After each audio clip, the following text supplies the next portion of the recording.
G'day mates, in today's video I want to kick off talking about why the FNCS winning team on EU, Aqua and Vino just split up, and no, it's not for the reason you're probably thinking. Also, I want to talk about what is going on with the servers right now. Why did Epic just remove the NPCs and the animals from competitive and the servers still look worse than ever? Plus, is zero ping even more overpowered than what we originally thought? I've got two clips to compare that I found today on Twitter that are looking pretty ridiculous for whether you have zero ping that have a massive advantage right now. Also, if you want to win a brand new skin completely for free, I'm going to explain how by playing Fall Guys. It's a pretty cool promotion they're doing that not a lot of people are talking about. And I want to recap today's solo cash cups. We had an insane tournament where Clix was in first place going into the last game up against Kanata. It was all super exciting. There's a lot to talk about. Let's just jump into it. Kicking off today, we had the news that another FNCS winning team, this time Vino and Aqua, are splitting up, but it's not for the reason you're probably thinking. No, it's not because they were beefing, it's not because they were arguing. Even though they were doing a lot of that last season, they still managed to win an FNCS. They were still a great duo, but Vino tweeted out today looking for duo 1 FNCS. Unfortunately, Aqua's hands are effed and have been since last FNCS. We've been talking about it for a while, no beef between us. DM me, even if you have a duo, I won't tell anyone. So it does look like, unfortunately, Aqua is, I'm gonna guess, gonna sit out this season. I don't know. Aqua has made no word on the situation. Potentially, maybe he's still gonna play, but he's just gonna play with a different duo. Like maybe Vino wanted to grind more, and because Aqua wasn't able to play, they just decided to split, but Aqua's gonna keep playing, or potentially Aqua's just gonna step away and potentially retire for another season. I'm not gonna say retire for good, because this would be like the 3rd or 4th time Aqua's retired, but unfortunately, he has had this ongoing issue. Now, I don't really know exactly what it is with Aqua's hands, but if you guys don't know, a lot of Fortnite pros do suffer with issues with their hands and wrists. It's pretty common for a lot of esports athletes, and I do want to take this opportunity without going like big dad antics mode real quick. If you are having pains or issues with your hands or wrist, research how you can properly do prehabilitation, things like compression, stretching. Make sure you're taking care of yourself, because once you get the issue, it is far harder to fix it or get rid of it rather than doing the prehab stuff to make sure you never get it. Just be careful, because as you can see, it does have really big impacts on certain players. So super unfortunate to see. I hope Aqua's going to be good, maybe takes 1 season off and comes back next season even better. He's done it before, but it was sad to see. But it didn't take Vino long to find a new teammate. We have what looks like arguably one of, if not the best duos on EU now forming. We have Queasy and Vino, and they are going Shifty and Grapplers in everything. Now, I don't really know about Shifty. For such a good team, I feel like they could maybe get a better POI, but Shifty, especially with the grapplers, is a very good drop. Like it's one of the best drops. I wouldn't say it's the best, but it is up there. But it did not take Vino long at all to find himself with a good team, and like I said, this is probably one of the favorites. We did also get to see how some of the other teams in EU are going with some scrims today. Most notably, I do want to mention that Hen and Savage are still together, and they actually won Noble scrims today. So a very good start to a team with a lot of pressure on them.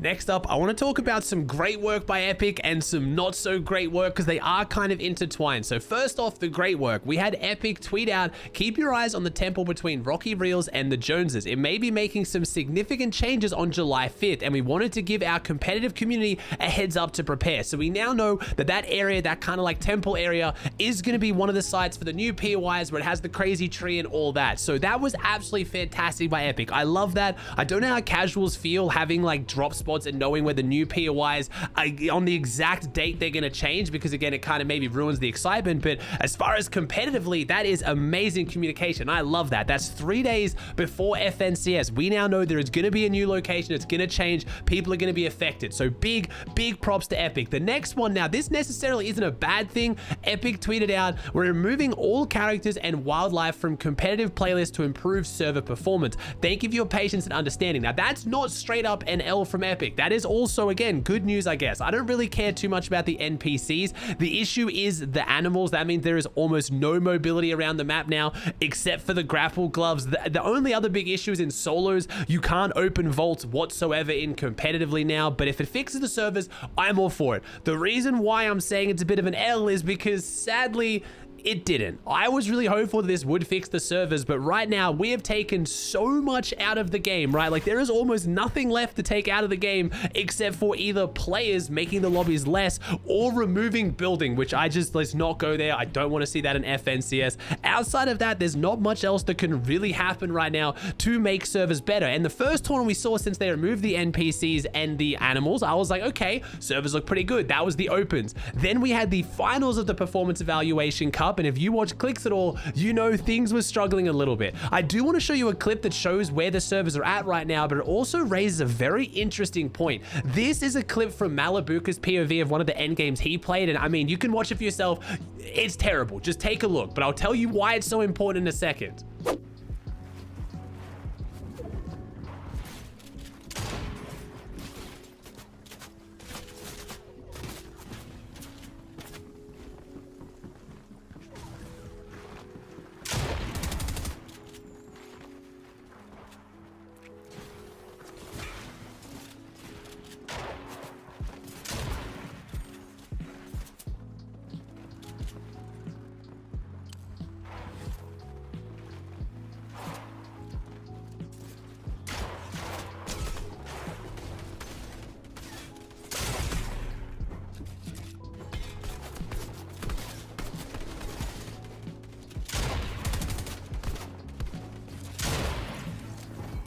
Okay, the clip kind of speaks for itself. It's ridiculous. There is just no way you can play a lobby like that. Everyone's teleporting, he's being shot through walls. It is just insane. But Malibuca replied to this tweet with what Amar was watching, which was Vidil's POV, and look how different it looks on Vidil's screen to Malibuca's. Hinter dir, rechts.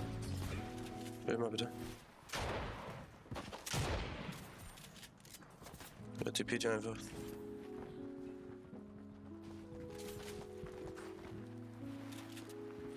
Kannst gleich hochrampen einfach.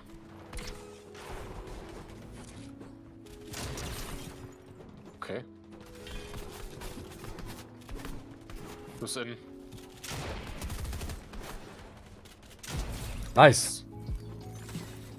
Now, Malibuca believes this is because Vidil is in Germany, which again, if you guys know, the servers are in Germany. So Vidil has very, very low ping. If anything, he has 0 ping, and it does look considerably different. What Malibuca is playing and seeing is considerably different to Vidil. Now, I'm not going to jump on this and say this is the difference. If you're on 0 ping in these end games, you can see what's going on, and anyone on 30 ping or more can't. I'm not saying that. We don't have enough evidence, but it's the first time I've ever seen a pro take that POV, compare what they're seeing to what someone else is seeing, and it be so drastically different. Like, we've seen it be different before. Like, we've seen clips of like Arkham in the middle of the open getting shot, and you look at other people's POVs and there's builds in the way. Like, we've seen that before, but I've never seen ping be the main deciding variable. And I don't know whether ping is the difference. It might just be a coincidence that Vidil's on 0 ping and it looked so much better for Vidil. But either way, the point I'm trying to make is we have now removed animals and NPCs from the game, and it's very clearly not doing that much. If you guys watch Clix's stream today from the Solo Cash Cup finals,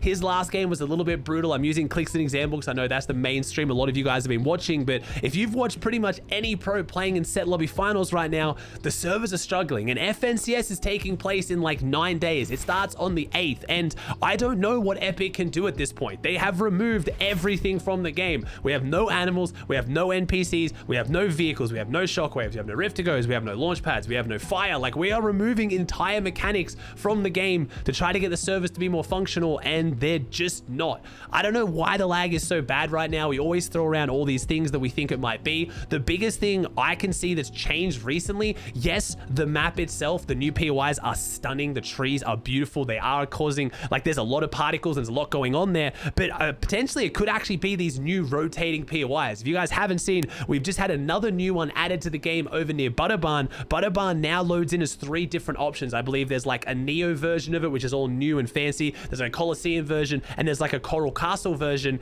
And I don't know if these POIs are causing the server lag. Maybe having to render in a different POI is causing some issues. All I know is the servers are arguably the worst they've ever been, despite there being so many less mechanics in the game. Previously, like end of chapter 2, like, yeah, there was a little bit of lag, but we had seasons where we had shockwaves in the game, we had like launch pads, we had fire, we had like vehicles, we had all that crazy stuff. We had NPCs that are taken out out of the game right now, and the servers were better. So something is different. We can't just say it's the engine, or we can't just say, oh, Fortnite's always going to be laggy, because we've had previous seasons with less mechanics and they haven't been as laggy. All I know is Epic, we're going to need a fix with FNCS around the corner. This is getting closer and closer to just being completely unplayable. Speaking of Butterbarn, some good news. We do have a brand new skin for free. You can now get the Mancake skin. It is Major Mancake, and you can get it 100% for free. iFireMonkey tweeted this out saying, here is the proper order for the Fortnite X Fall Guys cosmetics. And that, you heard that correctly. If you play rounds of Fall Guys, 10 rounds gets you a spray, 20 rounds gets you the emoticon, 40 rounds gets you the pickaxe, 70 rounds gets you the back bling, and 100 rounds gets you the skin. Now, rounds is not like, so like, you know, when you get a crown in Fall Guys, that is not one round, that is multiple rounds. So every single like little mini game you play, whether it's like where you've got to like bounce on things, stay in the sky, whether you've got to get a tail, each one of those is one round. So you can actually get this reasonably quickly. And like I said, it is for free, because if you guys haven't seen, Fall Guys has now launched free. If you want to play Fall Guys, it is free on Nintendo Switch, Xbox, PlayStation, and PC. And no, this is not sponsored, this is not an ad. I just want to let you guys know, if you want some free cosmetics and what is a pretty cool skin, go play some Fall Guys for free. It's actually mad fun. I'm gonna probably be playing myself on stream, twitch.tv/AussieAntics today. If you guys want to come and watch, I feel like playing some Fall Guys. It is super fun, and you get free cosmetics. Why not? We had our first and last stack solos event for quite a while. Like I already talked about, there are no more solo cash cups till after FNCS, which is quite sad because the games today were amazing. They were really fun to watch. For EU, we had TT9's Chico coming in first place in opens and finals, beating out Vidil by over 20 points. Really good performance from Chico. Almost came unstuck. Second last game being his worst, going down really early, but luckily brought it back with a fantastic game 6. Vidil was one of the favorites to win it. He's dropping the PP split, the spot right next to Bugle, having insane success from there on the back of DreamHack. Vidil came, what, I believe it was second in the zero build and fourth in the building. So one of the best and most consistent solo players in the world right now. Vidil was conned. He won every single game on spawn until unfortunately game 6 he lost on spawn, and that was the difference for him to come out unstuck. We had Snazy in third, Hen in fourth, we had Marco in fifth. It was a really good tournament, but it was overshadowed a little bit for me by NA East.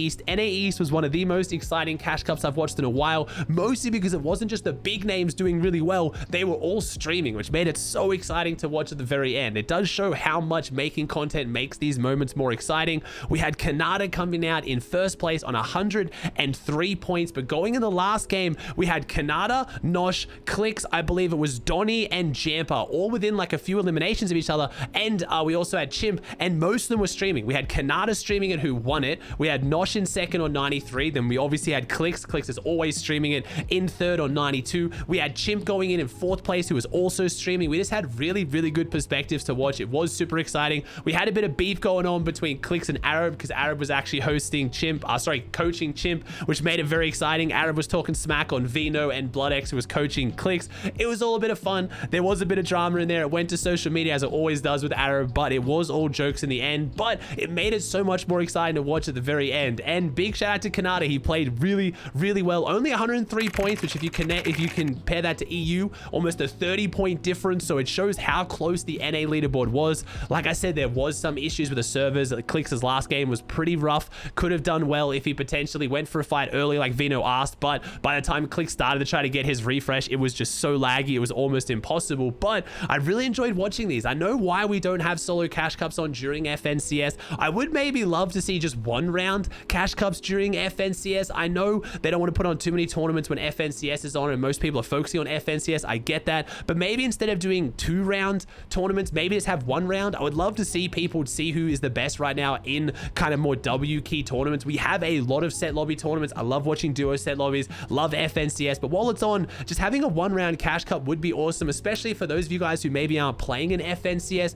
99.9% of you aren't going to make a second round of a cash cup anyway, so just having a 1-round tournament to play would be really awesome if you're not playing in FNCS, but you still want to compete. Again, a lot of people don't have duos, they can't play certain days. I still think it would be cool to have some solo cash cups on during FNCS, but I get it. Alright guys, that does it for another video. I hope you enjoyed. If you did, please chuck a like on it, subscribe to the channel if you haven't, and I'll see you in the next one.